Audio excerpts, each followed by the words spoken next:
Pemirsa, Wali Kota Medan, Bobi Nasution merespon soal pengembalian kartu tanda anggota PDI Perjuangan yang diberikan batas waktu oleh DPC PDI Perjuangan Kota Medan selama 3 hari. Menurut menantu dari Presiden Joko Widodo itu, ia masih ingin menjadi kader PDI Perjuangan.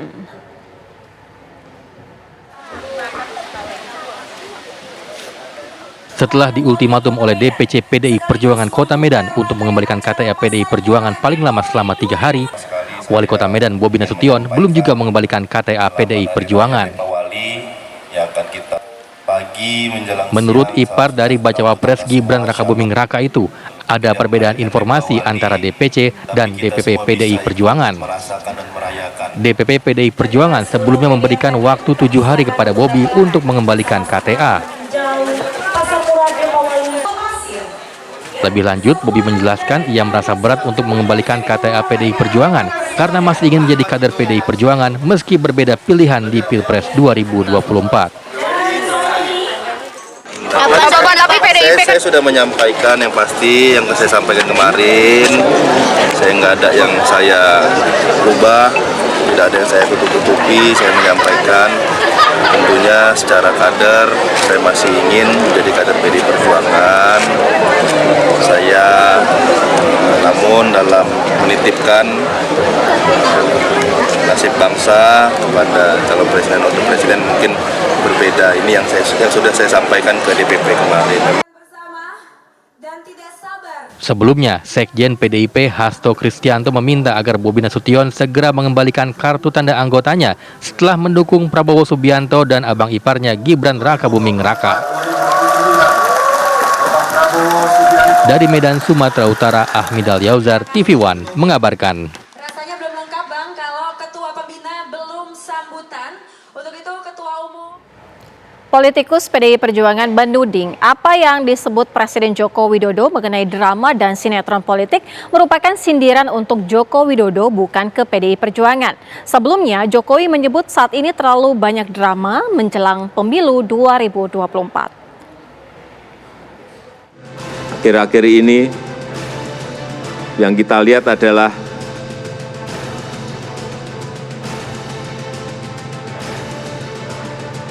terlalu banyak dramanya, terlalu banyak drakornya, terlalu banyak sinetronnya, sinetron yang kita lihat. Presiden Joko Widodo menyatakan bahwa terlalu banyak drama jelang pemilu 2024. Hal ini disampaikan Jokowi saat menghadiri hari ulang tahun ke-59 Partai Golkar. Jokowi bahkan terang-terangan menyebut situasi saat ini lebih condong mempertontonkan tingkah pola bak sinetron. Padahal menurut Presiden seharusnya kontestan pemilu tidak melibatkan perasaan tetapi beradu untuk menuangkan gagasan. Menurut pengamat politik Ujang Komarudin, pernyataan tersebut seolah ditujukan kepada PDI Perjuangan. Lantaran dalam Pilpres Joko Widodo lebih memilih calon yang diusung Koalisi Indonesia Maju dibandingkan calon yang diusung PDI Perjuangan. Itu ya saya melihatnya arah-arahnya kepada pihak-pihak yang selama ini mengkritik Pak Jokowi. Ya saya sih melihat secara kasat mata itu tertuju kepada pihak PDIP, kelihatannya ke sana. Karena kan kita tahu bahwa PDIP kan sedang terluka, sedang kecewa karena Jokowi tidak bersama-sama di Pilpres. Jadi saya melihatnya ya ke sana arah dari statement Pak Jokowi tersebut. Sementara itu, politikus PDI Perjuangan Deddy Sitorus menuding pernyataan Jokowi soal drama politik dan politik sinetron itu dilakukan sendiri oleh Presiden Jokowi. Semua sinetron politik, drakor politik yang terjadi ini, itu terjadi di lingkungan Pak Jokowi, bahkan mungkin Pak Jokowi sendiri. Jadi saya melihat kalau tweetan orang katakanlah postingan orang di media sosial ini Pak Jokowi sedang nyindir siapa ya? Jangan-jangan nyindir dirinya sendiri. Mungkin beliau produsernya, dia juga sutradaranya, dia juga aktornya, dia juga yang punya production house-nya. Ya ini kata-kata orang di media sosial loh. Tudingan Bang Deddy serius ini Bang, karena Jokowi tadi bilang serius. kalau ini drama yang diperpanjang repot nanti kalau saya panjangin. Makanya saya berharap Pak Jokowi nggak usah lagi mancing-mancing. Udah kerja aja Pak Jokowi sampai akhir jabatan. Entah siapa yang dituju dari pernyataan Presiden Joko Widodo tersebut. Yang pasti, akhir-akhir ini eskalasi politik menjelang Pilpres terus memanas. Mana kawan dan mana lawan politik semakin terang benderang terlihat pasca deklarasi Capres dan Cawapres oleh sejumlah partai politik. Dari Jakarta, tim TV One mengabarkan.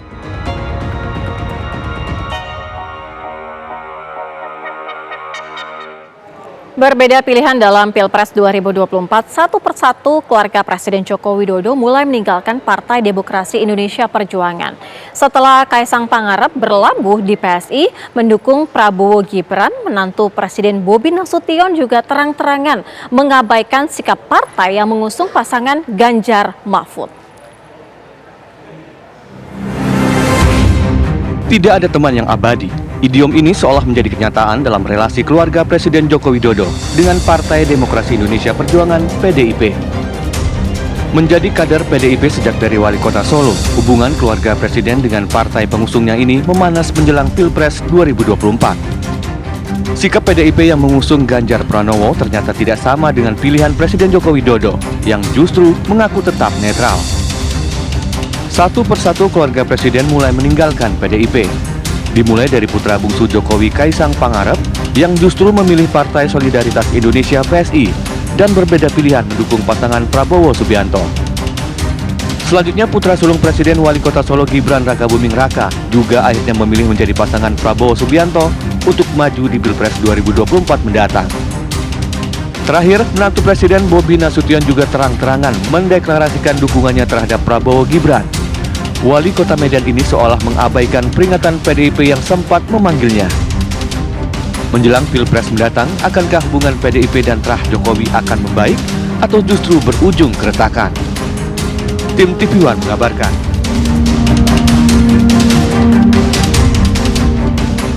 Membahas fenomena perbedaan sikap antara keluarga Presiden Joko Widodo dengan PDI Perjuangan, kita akan membahas lebih lanjut lagi dalam dialog. Sudah bersambung dengan kami narasumber kita, ada politisi PDI Perjuangan Masinton Pasaribu dan juga Sangap Surbakti, Ketua Umum Jarnas 98. Selamat sore, kita langsung ke Bang Masinton terlebih dahulu. Setelah Kaisang, Gibran lalu Bobi, ini berbeda pilihan. Bagaimana sebenarnya hubungan PDI Perjuangan dengan Presiden Joko Widodo? Ya, selamat sore Mbak Zafira. Ya, Kawan Sangap Surbakti. Jadi tentu pemimpin itu adalah satunya kata dan perbuatan, ya. Satunya kata dan perbuatan itu harus menjadi sikap seorang pemimpin agar dia bisa menjadi teladan. Apa yang disampaikan oleh pemimpin punya getaran di tengah-tengah masyarakat begitu.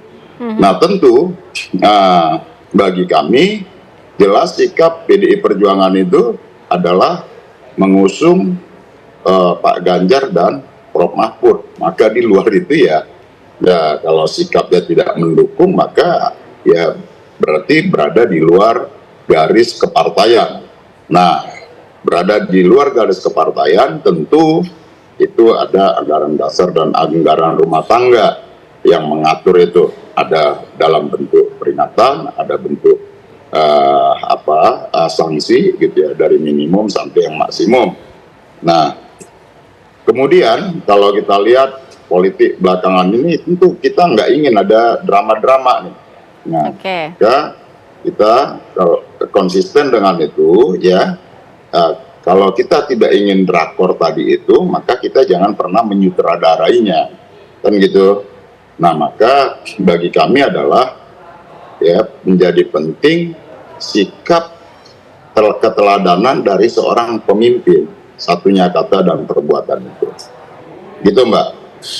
Oke, kita juga nanti akan bertanya ke Bang Bagaimana soal fenomena ini? Apakah ini bisa dikatakan ya ketidaksepahaman dan juga pengkhianatan? Tapi nanti dijawabnya usai jeda. Kabar Pemilu segera kembali.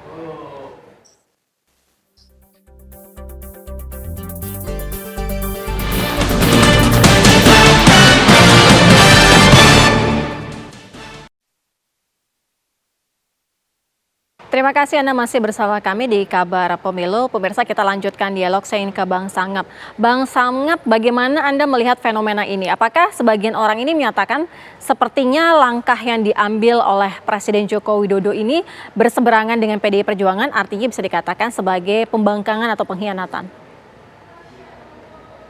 Oke, selamat sore, Mbak. Mas Inton, selamat sore, Ton. Saya akan bicara tentang soal pergeseran ya, Mbak ya. Jadi kalau saya sama Mas Inton kebetulan berasal dari Sumatera Utara, Medan. Nah, kita itu merantau ke Jakarta. Saya pakai analogi ini, tentunya kan ingin mendapatkan kehidupan yang lebih baik. Ya mungkin di kampung kami agak sulit berkembang sehingga kami hijrah ke Jakarta ini, ke Pulau Jawa, untuk mendapatkan kehidupan yang lebih baik. Begitu juga Nabi Muhammad ketika dia melakukan hijrah itu, yang akhirnya melahirkan Piagam Madinah. Nah, kalau soal keluarga Jokowi, berbeda pilihan dengan PDIP, saya pikir itu biarkanlah teman-teman di PDIP yang mengambil sebuah kesimpulan. Saya dari Pak Jokowi ini soal aspirasi politik saja. Mungkin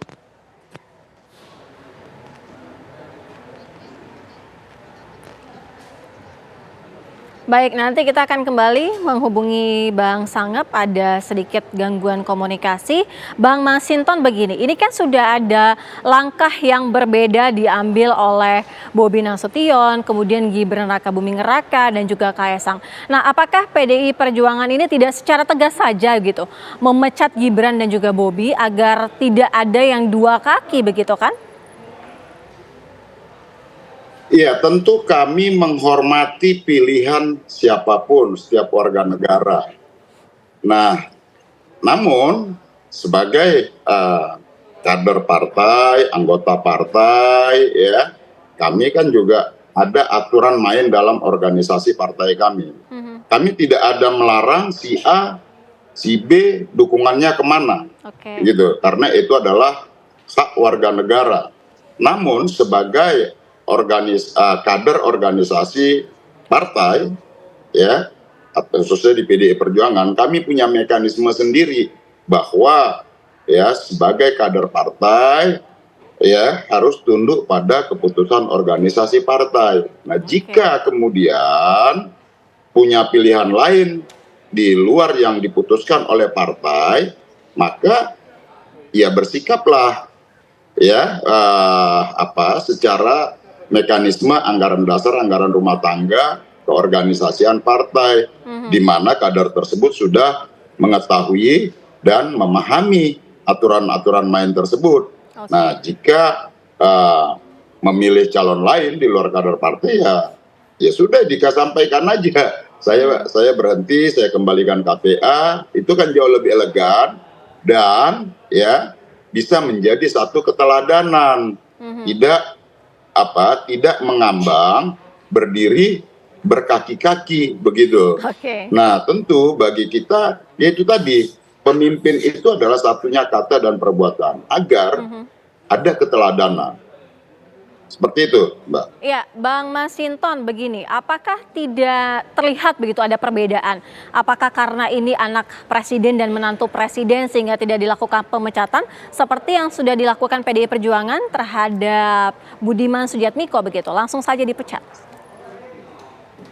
Iya, tentu ini kan sudah masuk tahun politik, ya, sudah ada pendaftaran calon gitu ya. Nah, tentu kami dalam prinsip penegakan aturan organisasi kami lakukan sama terhadap seluruh kader. Tapi persoalan cara kami kan harus lihat momentumnya. ya, dan jangan sampai ya kemudian kami sikap tegas partai ya kemudian itu nanti digoreng-goreng, masuk dalam gorengan gitu ya, digoreng-goreng nanti berbalik, oh ini PDI arogan, PDI semena-mena, kan begitu, padahal kami dalam konteks menegakkan aturan partai begitu. Nah jadi sikap partai dalam menegakkan aturan tidak ada yang berbeda sebenarnya terhadap seluruh kader itu. Tinggal caranya, ada yang dipublish, ada yang tidak. Begitu aja, Mbak. Baik, kita kembali ke Bang Sangap. Bang Sangap, bagaimana Anda bisa menjelaskan mengapa keluarga Presiden ini satu persatu berlabuh di Prabowo Gibran? Apa karena memang ada sosok Gibran di situ?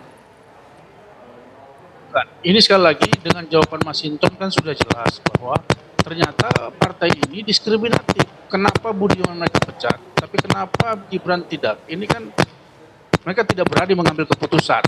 Kalau mau pecat, pecat aja, gitu. Sama seperti yang lain gitu. Nah ini kan yang membingungkan semua masyarakat juga terhadap ambivalennya partai PDIP ini.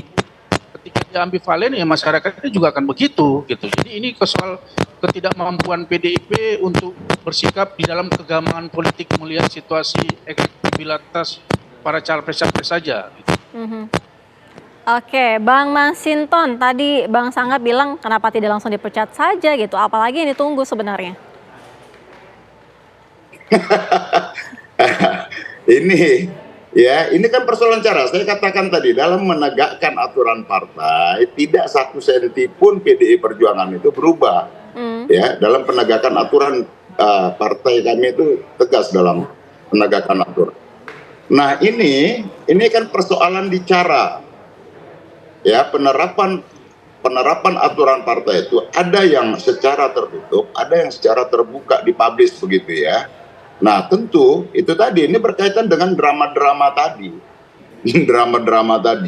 ya kita nggak mau sikap di partai mempublish pemberhentian kemudian ini dijadiin drama, digoreng jadi playing victim gitu loh, yang itu bisa digoreng untuk mendiskreditkan sikap PDI Perjuangan seperti itu dalam menegakkan aturan. Maka kami tidak mau reaktif dan reaksioner menyikapin ini, tapi kami punya sikap dalam menentukan memberikan dan menegakkan aturan organisasi partai, aturan-aturan tersebut. Oke, Bang Masinton, jadi sudah artinya jelas kalau tidak mendukung calon yang diputuskan oleh kelembagaan partai maka sudah otomatis berhenti.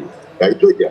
Oke, artinya gini, Bang Masinton, apakah akan terus menunggu sampai kartu anggota dikembalikan atau akan ada jemput bola, paling tidak berkomunikasi lebih lanjut sebenarnya akan seperti apa nih arahnya gitu, akan kemana? Ya harusnya kan satunya kata perbuatan tadi ya, agar bisa menjadi keteladanan, bisa menjadi contoh baik, konsisten gitu ya. Ya kalau sudah menyatakan sikap mendukung calon lain di luar yang didukung oleh dan diusung oleh PDI Perjuangan, ya harusnya konsisten dong, gitu loh. Balikin KTA-nya, itu aja. Oke, kita tanyakan langsung ke Bang Sangap. Bang Sangap, kenapa tidak langsung saja mengembalikan kartu anggotanya saja? Karena kan ada proseduralnya, ada tata caranya tadi disampaikan oleh Bang Masinton. Ya, kami nggak mau mencampuri drakor yang dimainkan oleh internal PDIP. Itu persoalan internal PDIP ya, soal drakor-drakor itu ya. Rakyat ini kan nggak mau peduli. Ya ambil aja actionnya bagaimana. Jangan kader lain dipecat, yang lain nggak segala macam. Ya ini soal internal PDIP, ya mereka tidak berani mengambil sikap. Ini kan ambivalennya PDIP, sehingga rakyat juga jadi melihat, ya kalau partai yang lahir dari reformasi seperti ini ya bagaimana. Jadi ini bukan soal persoalan masyarakat, ini persoalan di internal PDIP. Jadi kita kembalikan aja, kalau PDIP masih melihat karena pertimbangan-pertimbangan tertentu ya silahkan, nggak ada masalah. Jadi ya ini soal ambivalennya aja gitu loh. Jadi sekali lagi dengan situasi seperti ini sebenarnya itulah wajah PDIP, itulah terlihat bagaimana internal di dalam PDIP-nya sendiri. Saya pikir seperti itu. Oke, Bang Sangap, tapi paling tidak begini, ketika dua kubu begitu ya sudah tidak satu lagi visi dan misi, artinya apakah tidak sebaiknya dipertemukan terlebih dahulu kemudian dibahas secara baik-baik gitu komunikasinya sehingga ketahuan gitu akhirnya harus mengembalikan kartu atau seperti apa begitu? Kan sudah beredar di media bahwa Gibran itu sudah ketemu dengan Mbak Puan Maharani. Nah, sudah ada pembicaraan di antara mereka. Nah, saya pikir itu kan harusnya ditindaklanjutin oleh partai politik bagaimana sikapnya. PDIP kan sudah bisa lebih maju lagi mengambil sikap setelah adanya pertemuan dua orang ini gitu. Tapi sampai sekarang kan tidak ada. Karena apa? Karena PDIP selalu memainkan drakor, berharap ada elektabilitas yang didapatkan dari drakor yang mereka mainkan ini. Oke, jadi artinya kalau Bang Sangap ini bilang drama ini artinya siapa yang bermain drama? Bagaimana? Kalau tadi kan Bang Sangap sempat mengatakan bahwa drama seperti yang sudah disampaikan juga oleh Presiden Joko Widodo. Kalau menurut perspektif dari Bang Sangap sendiri sebenarnya siapa yang tengah bermain drama begitu? Ya partai sendiri, PDIP sendiri memainkan drama ini, bukan Pak Jokowi. Karena saya pikir Pak Jokowi itu bukan decision maker di dalam internal partai. Bukan, dia anggota. Jadi ya elit partai yang bisa mengambil keputusan. Sebentar, biar nggak salah ini ya. Iya, baik, silakan dijawab Bang Masinton. Iya, biar nggak salah nih standing positionnya. Bung Sangap, sahabat saya ini, beliau bagian dari elemen relawan yang mendukung Pak Prabowo. Jadi tentu subjektivitas tadi itu pasti ditujukan ke kita seakan-akan kita menciptakan drama. Padahal sesungguhnya sikap kita dalam menegakkan aturan partai itu sudah jelas. Agar ini tidak, kenapa kami tidak mau reaksioner menyikapi ya, agar tidak muncul nanti drama. Karena kita tahu drakor ini juga yang menyutradarai ada. Nah, tentu kami tidak mau menjadi bagian dari objek drama itu. Oke, Bang Masinton. Tapi paling tidak tadi Bang Sangap bilang kenapa tidak ditindaklanjuti saja. Artinya akan ada tindaklanjuti ketika sudah ada pertemuan yang sempat dilakukan oleh Gibran dengan Puan? Iya, kan sudah pamitan ya, tinggal kasih KTA. Kalau di kami, Mbak, tidak sejalan dengan garis partai, ya sudah otomatis terimop itu dalam sistem PDI Perjuangan. Gitu loh, dalam KTA-nya ya udah nggak ada. Baik, terima kasih Bang Masinton dan juga Bang Sangap. Kita nanti lanjutkan di lain waktu pembicaraan ini, kita akan lihat bagaimana selanjutnya ke depannya. Terima kasih. Pemirsa, Lembaga Survei Populi Center merilis pasangan Prabowo Gibran relatif unggul dibandingkan pasangan lainnya. Informasinya kami hadirkan usai jeda. Tetaplah di Kabar Pemilu, kami kabarkan, Anda putuskan.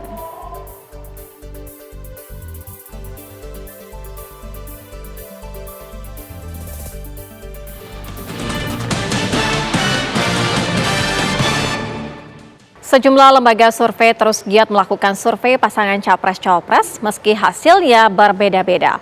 Lembaga survei Populi Center merilis pasangan Prabowo Gibran relatif unggul dibandingkan pasangan lainnya. Namun hal tersebut tidak menutup kemungkinan akan mengalami perubahan. Publik belakangan ini juga Lembaga survei Populi Center merilis hasil survei pasangan Capres-Cawapres 2024.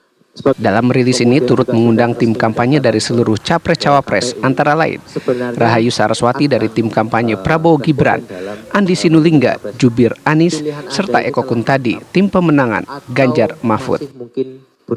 Sebelumnya pasangan Capres-Cawapres Koalisi Indonesia Maju unggul dalam survei Populi Center periode akhir Oktober hingga awal November.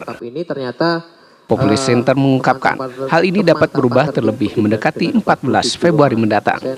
Kemudian ada secara teoritis pasti bisa berbeda, begitu ya. Selama sampel itu diambil dari populasi yang sama, dia akan berbeda. Min-nya akan berbeda, min setiap sampel itu berbeda. Nah, itu sebabnya kenapa min setiap sampel itu kalau kita kalau kita cek gitu ya, variasi-variasinya menghasilkan standar error gitu. Standar error itu adalah standar deviasi dari sampel mean, saya kira seperti itu gitu. Nah itu harusnya tidak akan jauh berbeda. Setelah Populi Center mengumumkan hasil survei yang mereka dapatkan, juru bicara pasangan Capres-Cawapres pun turut merespon. Andi Sinulinga selaku jubir Anies Baswedan mengaku tidak percaya dengan hasil survei. Eko Kuntadi, TPN Ganjar Mahfud menganggap adanya upaya usaha pemilu satu putaran serta glorifikasi terhadap pasangan Prabowo Gibran. Sementara itu, Rahayu Saraswati, tim kampanye Prabowo Gibran, berterima kasih dengan sejumlah survei karena hal ini menjadi gambaran sekaligus imbauan kepada pendukung Prabowo Gibran untuk tidak jumawa. Dari Jakarta, Agam Rizky, Mulia Rahman, TV One mengabarkan.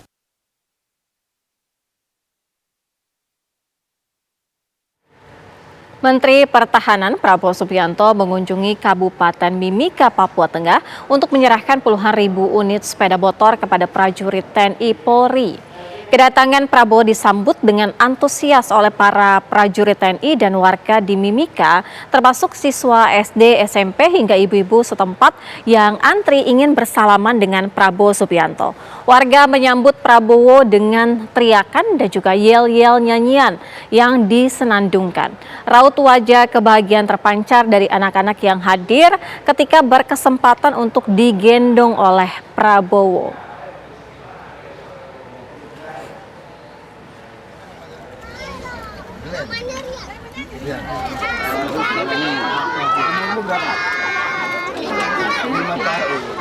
Kamu? Namamu siapa?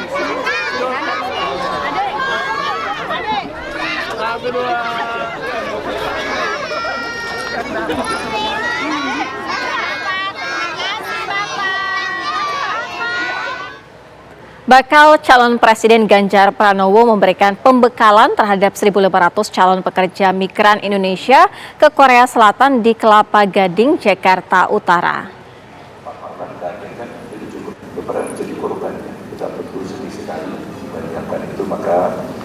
Kehadiran Ganjar Pranowo untuk memenuhi undangan dari BP2MI di hadapan 1.500 calon pekerja migran, mantan Gubernur Jawa Tengah itu memberikan materi kepada para pekerja migran Indonesia yang nantinya akan ditempatkan di Korea Selatan. Ia juga menyempatkan diri berdialog dengan sejumlah calon pekerja migran tentang tujuan mereka mencari kerja hingga ke luar negeri.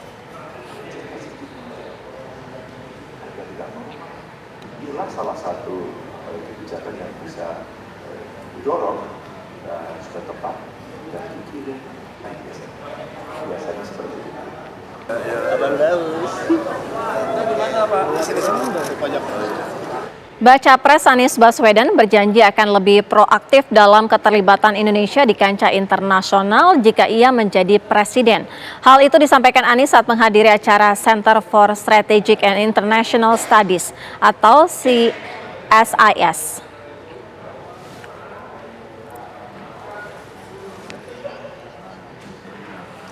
Calon Presiden Republik Indonesia Anies Baswedan hadir menyampaikan gagasan terkait arah dan strategi politik Indonesia pada dunia yang diselenggarakan Center for Strategic and International Studies atau CSIS.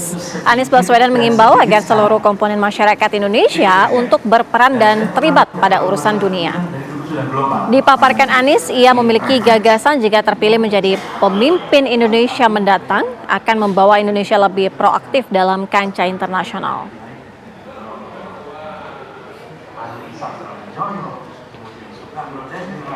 Bukan sekedar sebuah entitas terlepas.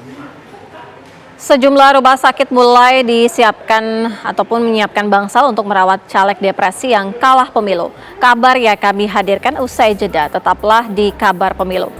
Kami akan Anda putuskan.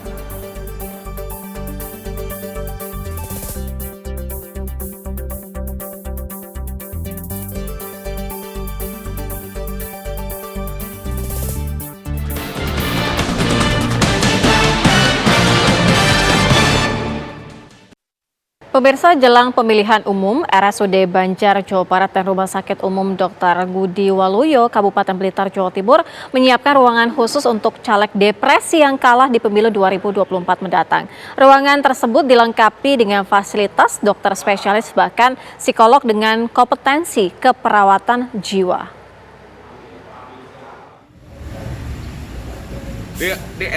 Inilah ruang Tanjung RSUD Kota Banjar, Jawa Barat yang sudah disiapkan untuk pasien perawatan jiwa bagi caleg gagal yang mengalami gangguan jiwa baik ringan, sedang hingga berat. Terdapat 20 tempat tidur yang terbagi 10 tempat tidur untuk pria dan 10 untuk wanita. 4 ruang isolasi bagi pasien yang mengalami gangguan jiwa yang agresif. Ruang Tanjung juga didukung dengan 2 dokter spesialis jiwa dan seorang psikolog klinis dengan kompetensi keperawatan jiwa. Kita sudah beberapa tahun kebelakang sudah mempunyai ruang perawatan jiwa dan saat ini mempunyai kapasitas 22 tempat tidur. Ya, untuk caleg-caleg yang jelas kita secara fasilitas secara siap dan secara sumber daya manusia kita siap punya 2 psikiater dan 1 psikolog klinis. Rumah Sakit Umum Dr. Ngudi Waluyo, Kabupaten Blitar, Jawa Timur juga menyiapkan ruangan khusus antisipasi calon anggota legislatif depresi akibat gagal menjadi anggota Dewan Perwakilan Rakyat dalam pemilu mendatang. Ruangan khusus ini berisi tempat tidur dilengkapi dengan AC. Perawat juga telah menyiapkan tali khusus untuk pasien pada bagian kaki, badan, dan tangan. Direktur RSUD Ngudi Waluyo Wulingi mengatakan terhitung sejak 2021 pihaknya telah membuka klinik jiwa. Dari jumlah kunjungan pasien jiwa ada indikasi mengalami kenaikan cukup tinggi setiap tahunnya. Khusus tahun politik, pihaknya secara khusus menyiapkan penanganan medis komprehensif bagi caleg depresi. Untuk membahas mengenai bangsal khusus bagi para caleg yang gagal dan depresi, kita akan berdialog dengan Dirut RSUD Wulingi Blitar, Ibu Endah Woro Utami. Selamat sore Ibu Endah, apa latar belakang pembuatan ruang rawat ini? Apakah karena tingginya angka caleg yang depresi pada pemilu lalu? Oke, kita sudah 3 tahun, Safira. Ya. Ada klinik jiwa, tetapi belum ada rawat inap sebelumnya. Jadi klinik jiwa ini memang 3 tahun ini terus terjadi peningkatan kasus. Sehingga tidak hanya karena kasus-kasus pilek, tetapi ini menjadi dasar kami bahwa supaya nanti kasus-kasus ini karena seluruh Indonesia menghadapi, kita sebagai rumah sakit rujukan pengampuan jiwa tentu kami harus menyiapkan ini kemungkinan yang terjadi supaya nanti siap menghadapi pasca pilek 2024. Iya, Ibu Endah, sejauh ini artinya semua sudah dipersiapkan termasuk dengan psikolog dan juga pemeriksa kejiwaan begitu? Iya, ada 1 dokter jiwa dan ada 1 psikolog klinis yang di tempat kami yang kami siapkan tentunya dengan keperawatan yang kita utamakan privasi mulai dari home care sampai rawat jalan dan rawat inap. Dan yang teristimewa kita siapkan hotline untuk supaya masyarakat lebih tenang bila mana mulai merasakan gejala dan juga keluarga bisa melihat, kita siapkan semua itu. Ibu Endah, pengecekan awal itu pendeteksian seperti apa ketika ada caleg yang gagal dan mengalami depresi? Pengecekannya seperti apa sehingga bisa dikategorikan bahwa ia depresi dan butuh dirawat? Kalau kita serahkan kepada tentunya yang paling tahu adalah keluarga, sehingga kita nanti kita sampaikan informasi kepada keluarga. Dokter jiwa kami memang turun ke puskesmas di Kabupaten Blitar. Nah, di situ kita sampaikan melalui sosialisasi. Boleh kita mulai dari gangguan tidur, itu sudah keluarga bisa menyampaikan dan menghubungi rumah sakit kami. Baik, terima kasih Ibu Endah. Semoga saja bangsal khusus ini yang sudah dipersiapkan dapat dimanfaatkan semaksimal mungkin. Pemirsa, sejumlah alat peraga kampanye kembali ditertibkan oleh petugas. Kabar yang akan kami hadirkan usai jeda.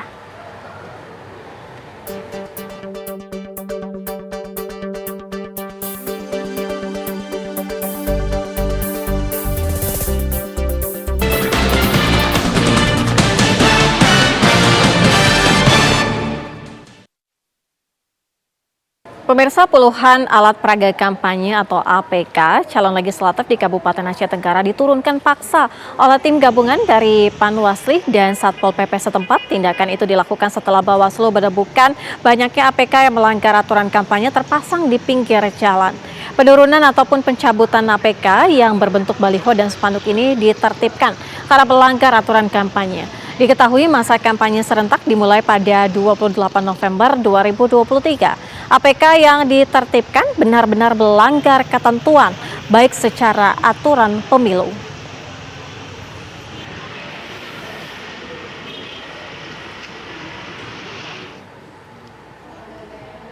Satuan Polisi Pamong Praja Kabupaten Tabanan mencopot puluhan alat peraga kampanye yang banyak bertebaran sebelum masa kampanye. Pencopotan baliho dan spanduk caleg dan partai politik ini dilakukan secara bertahap. 60 anggota Satpol PP dikerahkan untuk menertibkan alat peraga kampanye yang bertebaran mulai dari ujung timur perbatasan wilayah Tabanan hingga ujung barat Patung Adipura, Jalan Soekarno, serta sepanjang Jalan Kota Tabanan.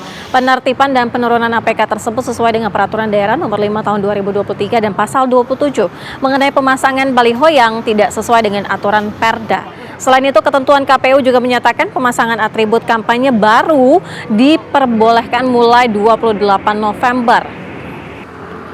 Diharapkan para peserta pemilu dapat mentaati tahapan dan aturan pemilu serta menghindari pelanggaran pada tahapan masa kampanye.